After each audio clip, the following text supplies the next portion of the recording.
Assembly సాక్షిగా రేవంత్ అబద్ధాలు, కేసీఆర్ వల్లే నష్టమంటూ తప్పుడు మాటలు, బాబుకు చెప్తే రాయలసీమ ఆపారని అబద్ధాలు, ఏపీ వాళ్ళే తప్పంటున్నారు, సిగ్గుంటే ముఖ్యమంత్రి రాజీనామా చేయాలి, సీఎంకు కాళేశ్వరంపై కక్ష, పాలమూరుపై పగ, 28 డిపిఆర్లు పంపాం, 7 అనుమతులు తెచ్చాం, కాంగ్రెస్ ప్రభుత్వం ఒక్క డిపిఆర్ను పంపలేదు, శ్రీశైలం తుంగభద్రలో నీటి వాటాను దక్కించుకునేందుకు పాలమూరు రంగారెడ్డి ఇంటెక్ను జూరాల నుంచి మార్చాం, నన్ను అరెస్ట్ చేస్తారో హత్య చేస్తారో అయినా కాంగ్రెస్ అన్యాయం ఎండగడతాం, కేసీఆర్ ఆధ్వర్యంలో మరో జల పోరాటం. హరీష్ నిజంగానే కూడా కేసీఆర్ గారిని ఒకవేళ విమర్శించాలి అనుకుంటే, ఇప్పుడు తెలంగాణ రాష్ట్రంలో ప్రజెంట్ ఉన్నటువంటి కాంగ్రెస్ ప్రభుత్వం ఒకవేళ కేసీఆర్ గారి గవర్నమెంట్ కానీ విమర్శించాలనుకుంటే ఇంకో రకంగా విమర్శించాలి, దానికి ఇంకో ప్లాన్ చేయాలి అన్న విమర్శించేందుకు. కానీ నీటి విషయంలో, జలాల విషయంలో మాత్రం విమర్శిస్తే మాత్రం తెలంగాణ రాష్ట్ర ప్రజలు ఎవ్వరు ఊరుకోరండి, ఇది క్లియర్. ఎందుకంటే కాంగ్రెస్ ప్రభుత్వము 70 ఏళ్ళు పరిపాలించింది, కాంగ్రెస్ ప్రభుత్వము టీడీపీ ప్రభుత్వము రెండు కలిపి 70 ఏళ్ళు పరిపాలన చేసింది మన ఉమ్మడి ఆంధ్రప్రదేశ్ను. మరి తెలంగాణకు తెచ్చిన నీటి వాటా ఎంత? అప్పుడున్న రాజకీయ నాయకులు కానీ, ఎమ్మెల్యేలు కానీ, మంత్రులు కానీ, ముఖ్యమంత్రిగా మన తెలంగాణ వాసి ఉన్నప్పుడు కూడా నిజంగా తెలంగాణకు నీటి వాటా ఎంత ఇచ్చినప్పుడు ఆలోచన చేయండి ఒకసారి. తెలంగాణలో ఉమ్మడి ఆంధ్రప్రదేశ్లో ఉన్నప్పుడు తెలంగాణకు నీటి వాటా ఎంత, తెలంగాణకు చేసిందేమది ఒకసారి ఆలోచన చేయండి. ప్రత్యేక తెలంగాణ రాష్ట్రం ఏర్పడ్డ తర్వాతనే కేసీఆర్ గారు బల్ల గుది చెప్పారు, మన రాష్ట్రం ఈరోజు తెచ్చుకోవడానికి ముఖ్య కారణం నీళ్లు, నిధులు, నియామకాలు అని చెప్పి. దాంట్లో ఫస్ట్ నీళ్ళు అయినటువంటి ఈ జలాల పని ఏదైతే ఉందో దాన్ని క్లియర్ కట్గా గట్టిగా పెట్టుకున్నాడు కేసీఆర్ గారు. ఎందుకంటే మన రాష్ట్రానికి అన్యాయం జరుగుతున్నది. ఉమ్మడి ఆంధ్రప్రదేశ్లో మొత్తం ఆంధ్రప్రదేశ్కి మేలు జరిగేటట్టు పనిచేసిన నాయకులందరూ మనకు నష్టం జరుగుతున్నది, మనకు తెలంగాణ రాష్ట్రం కావాలని పోరాటం చేసిన వ్యక్తి కేసీఆర్ గారు.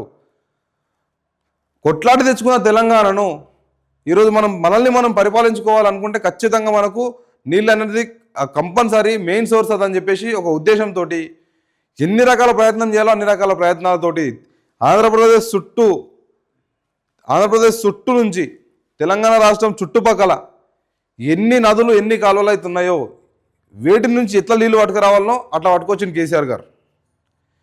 ఈరోజు తెలంగాణ రాష్ట్రంలో అత్యున్నత స్థానంలో వరి పంటను సాగు చేస్తున్నాము, అత్యున్నత దిగుబడి తెలంగాణ రాష్ట్రం నుంచి వస్తున్నది అంటే దానికి ముఖ్య కారణం కేసీఆర్ గారే. కేసీఆర్ గారు తెచ్చినటువంటి ప్రాజెక్టుల వల్లనే ఈరోజు రేవంత్ రెడ్డి గారు మాట్లాడుతున్నారు, ఈయనేం ప్రాజెక్టులు కట్టలేడు, అంతా వేస్ట్ చేసిండు, ఖరాబ్ చేసిండు పైసలు మొత్తం అని చెప్పి. అది పచ్చి అబద్ధం అది. ఎందుకంటే తెలంగాణ రాష్ట్ర ప్రజలకు తెలుసు ఏం చేసిండు అనేది కేసీఆర్ గారు. న్యాయం చేసిన దానికి న్యాయమే అంటారు, తప్పు చేసిన దానికి తప్పే అంటారు. అంతేగాని అసలు ఏ రాష్ట్ర ముఖ్యమంత్రి చేయనంత అభివృద్ధి పనులు కానీ, ఏ రాష్ట్ర ముఖ్యమంత్రి చేయనంత సంక్షేమ పథకాలు కానీ, ఇన్ని పథకాలు ఇప్పుడు కేసీఆర్ గారు పెట్టినటువంటి పథకాలను మోడీ గారే కాపీ కొట్టిరు. అంటే అట్లా ఆ స్థాయి సంక్షేమాలు కేసీఆర్ గారు తీసుకొచ్చారు. సంక్షేమాన్ని పక్కన పెడదాం ఒక పట్టాన. కానీ ఈ జలాల విషయంలో మాత్రం కేసీఆర్ గారి నిబద్ధత కానీ, కేసీఆర్ గారి స్పష్టత కానీ ఏ ముఖ్యమంత్రి గారు లేదండి, ఇది క్లియర్. ఎందుకంటే ఈరోజు మాజీ ముఖ్యమంత్రి అయినటువంటి కేసీఆర్ గారు చేసిన ఈ ప్రాజెక్టుల పనులు అవుతున్నాయో అది పక్కడబందీగా 100% పని అనుకుంటే 200% కంప్లీట్ చేసిండారు. ఎందుకంటే ఎన్నో ప్రాజెక్టులు కాంగ్రెస్ ప్రభుత్వం ఉన్నప్పుడు ఎన్నో ప్రాజెక్టులు 10-20 ఏళ్ళు కట్టారు, ప్రతి 20 సంవత్సరాల కాల వ్యవధి పట్టింది ఒక ప్రాజెక్టు కట్టడానికి. కానీ ఈరోజు కేసీఆర్ గారు అతి స్వల్ప టైంలో, అతి తక్కువ టైంలో 2-3 ఏళ్ళ కాల వ్యవధిలోనే పెద్ద ప్రాజెక్టులు, ప్రపంచంలోనే అత్యున్నత ప్రాజెక్టు కట్టిండు కేసీఆర్ గారు. ఎవరి గురించి కట్టిండు? అది తెలంగాణ రాష్ట్ర ప్రజల గురించి కాదా? తెలంగాణ రాష్ట్రం గురించి కాదా? ఆలోచన చేయండి. రాష్ట్ర ప్రజలు అందరూ ఐక్యంగా ఉన్నారు. తెలంగాణ రాష్ట్ర ప్రజలకు ఇప్పుడు రేవంత్ రెడ్డి గారి మాటలు కానీ, ఇంకొకరి మాటలు కానీ వాళ్ళు మభ్యపెట్టే ప్రయత్నం చేస్తే మాత్రము అంత ఈజీగా వాళ్ళు మభ్యపోయే పరిస్థితులు లేరు, వాళ్ళు మోసపోయే పరిస్థితులు లేరు. ఇప్పుడు కాంగ్రెస్ ప్రభుత్వం నాయకులందరూ కూడా ఆ మాట ఏదో మాటలు చెప్పి కల్లబుల్లి మాటలు చెప్పేసి మోసం చేద్దాం అనుకుంటున్నారు. కానీ తెలంగాణ రాష్ట్ర ప్రజలు చైతన్యపరులు, వాళ్ళకు ఒక చైతన్యం ఉన్నది. ఎవరు ఎంత పని చేస్తున్నారు ఏందనేది క్లియర్ కట్ వాళ్ళకి ఒక అవగాహన ఉన్నది. ముఖ్యమంత్రి గారికి తెలియకుండా ఈరోజు వాళ్ళు ఏదో ఒక బురదజల్ల ప్రయత్నం చేస్తున్నారు. కానీ అది ఎట్లయితే అంటే గాల్లో కుమ్ముకున్నట్టు అవుతుంది. ఏదో గాల్లోకి ఎగిరేసి నా మీద వాడవద్దు అన్నట్టు అవుతుంది. అట్లా కాకుండా ఉండాలంటే వాళ్ళు కేసీఆర్ గారిని విమర్శించే ప్రయత్నం చేస్తే మాత్రం ఇంకొక రకంగా విమర్శించాలి.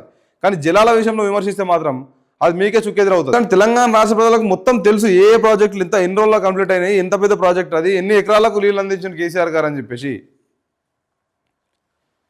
ఈరోజు వరి సాగులో దేశంలోనే మనం దేశంలోనే నెంబర్ 1 రాష్ట్రం తెలంగాణ. ఎట్లయిందండి? నీళ్ళు లేని దొరకడికి వచ్చింది. ఇది చేసిన ఘనత ఎవరిది? కేసీఆర్ గారిది కాదా? ఇప్పుడు నాకు నెంబర్ కరెక్ట్గా గుర్తులేదు, కానీ కొన్ని లక్షల ఎకరాలకు నీళ్ళు అందించిన కేసీఆర్ గారు. మొత్తం రాయలసీమ రత్నాలసీమ చేస్తా అని చెప్పేసి ఆంధ్రప్రదేశ్ ఎట్లయితే మాట్లాడిరో, ఈరోజు తెలంగాణ రాష్ట్రాన్ని కూడా రత్నాల రాష్ట్రంగా మార్చేసిండు కేసీఆర్ గారు. ఎందుకంటే తెలంగాణ రాష్ట్రంలో నీళ్లు లేక పాటలు కూడా బయటకు వచ్చినాయండి. పల్లె పల్లెన పల్లెలు మొలిచా అని చెప్పి. అవన్నిటిని ఈరోజు ఆ ఇబ్బందులన్నింటినీ తొలగించిన నాయకుడు ఎవరు? ఇబ్బందులను తొలగించిన పార్టీ ఏది? ఆ ఇబ్బందులన్నింటినీ తొలగించిన ముఖ్యమంత్రి ఎవరు? కేసీఆర్ గారు కాదా? బీఆర్ఎస్ పార్టీ కాదా? కాబట్టి ఆలోచన చేయండి. కేసీఆర్ గారి పైన విమర్శలు చేసేటప్పుడు ఈ జలాల పైన విమర్శ చేస్తే మాత్రం అది మీరు తట్టుకోలేరు. ఎందుకంటే కేసీఆర్ గారు ఒక ఉద్యమ నాయకుడిగా జనాల లోపల చిరస్థాయిగా మిగిలిపోయిన నాయకుడు ఒకటి మీ అందరికీ కూడా తెలుసు. అనేక సందర్భాల్లో రేవంత్ రెడ్డి గారు కూడా చెప్పారు, ధర్మపురి అరవింద్ గారు కూడా చెప్పారు, ఈటెల రాజేందర్ గారు కూడా చెప్పారు, బండి సంజయ్ గారు కూడా చెప్పారు, మన ఈయన రఘు కూడా చెప్పిండ్రు. ఇట్లా ప్రతి ఒక్కరు ఉద్యమ నాయకునిగా అభిమానించే నాయకుడు కేసీఆర్ గారు. ప్రతిపక్షాలు కూడా అభిమానించే నాయకుడు కేసీఆర్ గారు. ఆయన పైన మీరు ఈరోజు బురదలే ప్రయత్నం చేస్తే మాత్రం అది మీకే నష్టము.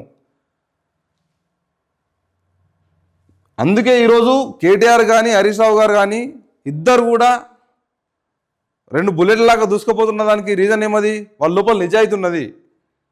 కేసీఆర్ గారు చేసిన పనుల నిజాయితీ కనిపిస్తున్నది వాళ్ళకు.